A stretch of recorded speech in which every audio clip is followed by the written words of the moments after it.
Good morning, students. Hope you all are well and at home. This is Piyali Ghosh, your teacher. Today, this is a video for class 7, subject Geography. This is your third class. Today, I will start teaching you from biosphere reserves in India. Okay, let's start and look at your book. Biosphere reserves in India. The government of India has established about 18 different biosphere reserves in the country. আমাদের দেশে আমাদের India government 18টি আলাদা আলাদা biosphere reserves গড়ে তুলেছেন। Of these, 10 are part of the World Network of Biosphere Reserves set up under the auspices of the UNESCO Manned and Biosphere programme. এর মধ্যে 10টি বায়োস্ফিয়ার রিজার্ভগুলির অংশ যেগুলো ম্যাপ প্রোগ্রামের তত্ত্বাবধানে গড়ে উঠেছে। Not only are animals protected in the biosphere reserves of our country, but the natural lifestyle of the indigenous people is also promoted. এখানে কেবলমাত্র পশু না, দেশীয় মানুষদের জীবনযাত্রাও যাতে উন্নতি হয় তা দেখা হয়। The communities in this region are encouraged to retain their agrarian lifestyle and develop harmony with the plants and animals. এই সম্প্রদায়গুলি যাতে তাদের কৃষি জীবনযাত্রা ধরে রাখে এবং গাছপালা প্রাণীদের সাথে সম্পর্ক বজায় রাখা হয় তা দেখা হয়। Next, objectives of the biosphere reserves, অর্থাৎ বায়োস্ফিয়ার রিজার্ভের উদ্দেশ্যগুলো কি কি? It may be noted that BRS are not a substitute or alternative but a reinforcement to the exciting protected areas. ওকে, এটি লক্ষ্য করা যায় যে বিআরএস বিকল্প নয়, তবে উত্তেজনাপূর্ণ সুরক্ষিত অঞ্চলে এটি প্রয়োগকারী।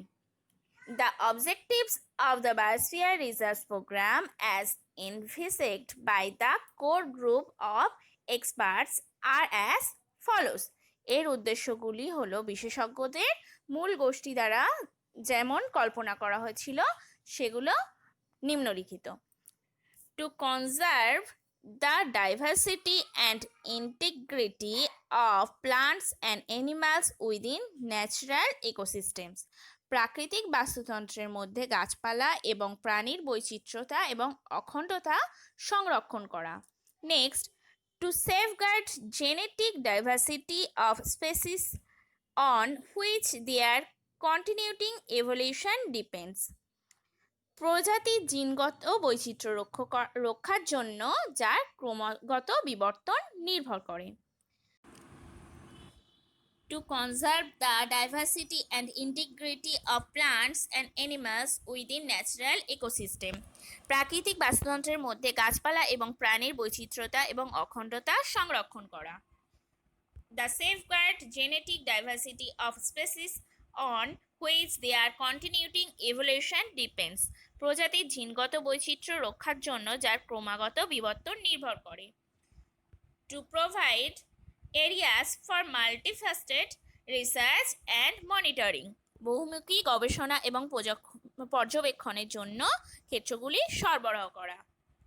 To provide facilities for education and training. শিক্ষা এবং প্রশিক্ষণের সুবিধা and to ensure sustainable use of natural resources through most appropriate technology for improvement of economic well-being of the local people. স্থানীয় জনগণের অর্থনৈতিক কল্যাণের উন্নতির জন্য সর্বাধিক প্রশংসনীয় প্রযুক্তির মাধ্যমে প্রাকৃতিক সম্পদের টেকসই ব্যবহার নিশ্চিত করতে হবে। These objectives should be oriented in such a way that the BRS are the units wherein the biological, socio-economic and cultural dimension of conservation are integrated together into a realistic conservation strategy. ওকে, এই উদ্দেশ্যগুলি এমনভাবে কেন্দ্রিক হওয়া উচিত যেগুলি বিএরএস একক হিসাবে সংরক্ষণের জৈবিক, আর্থসামাজিক এবং সাংস্কৃতিক দিককে এক বাস্তববাদী সংরক্ষণের কৌশলে একত্রিত করতে পারে। Next, preservation of biosphere reserve. Preserving biosphere reserves is not a simple matter. Biosphere রিজার্ভকে প্রিজার্ভ করা এটা কোনো সহজ ব্যাপার বা পদ্ধতি নয়। To achieve a desired abundance of a particular species of wildlife, it is imperative to save their habitat because wildlife populations respond very sensitively to their habitats. একটি নির্দিষ্ট প্রজাতির বন্যজীবনের কাঙ্ক্ষিত প্রাচুর্য অর্জনের জন্য তাদের আবাসস্থল সংরক্ষণ করা জরুরি, কারণ বন্যপ্রাণীরা তাদের আবাসকে খুব সংবেদনশীলভাবে সাড়া দেয়। Thus, habitat management is an efficient technique.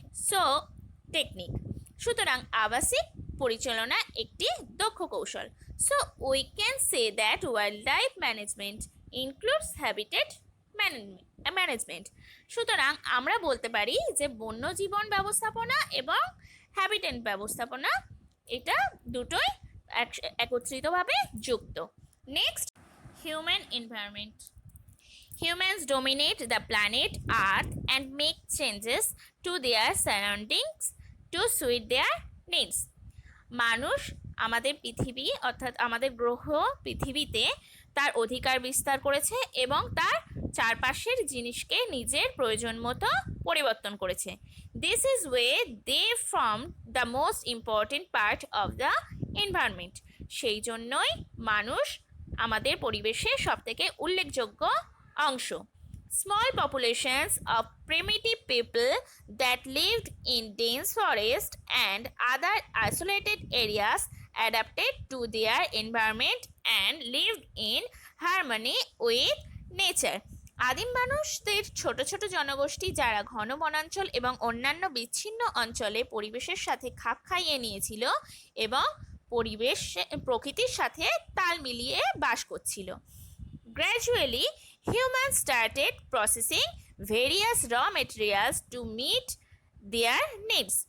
ধীরে ধীরে মানুষ তাদের চাহিদা মেটাতে বিভিন্ন কাঁচামালের উপকরণগুলো প্রক্রিয়াজাতকরণ শুরু করে।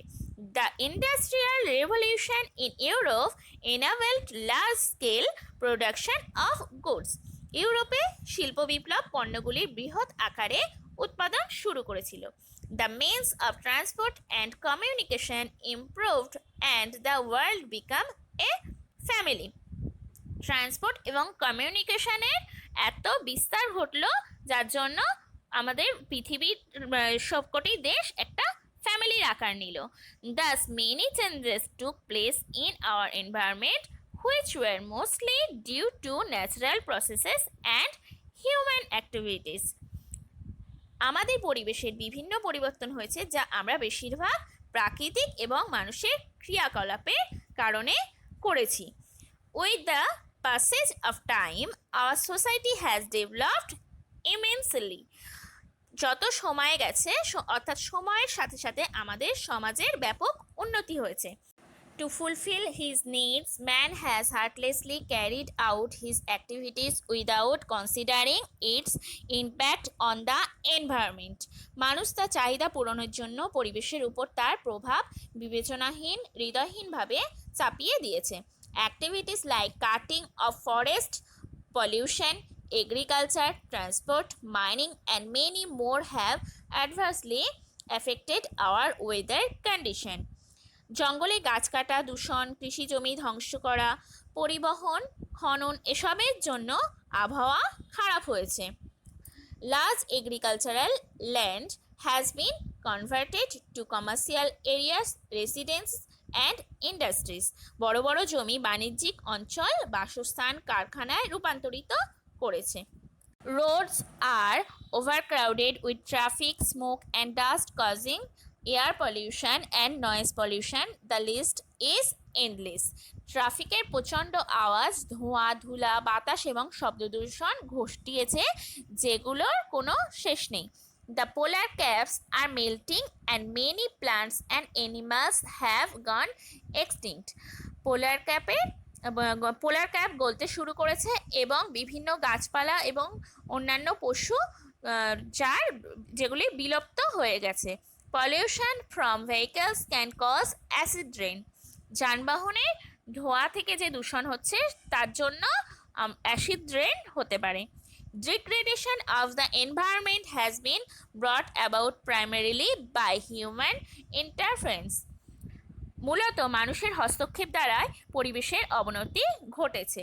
Therefore, we need to be sensitive and aware of the various environmental problems and take care to the destroy our environment any further.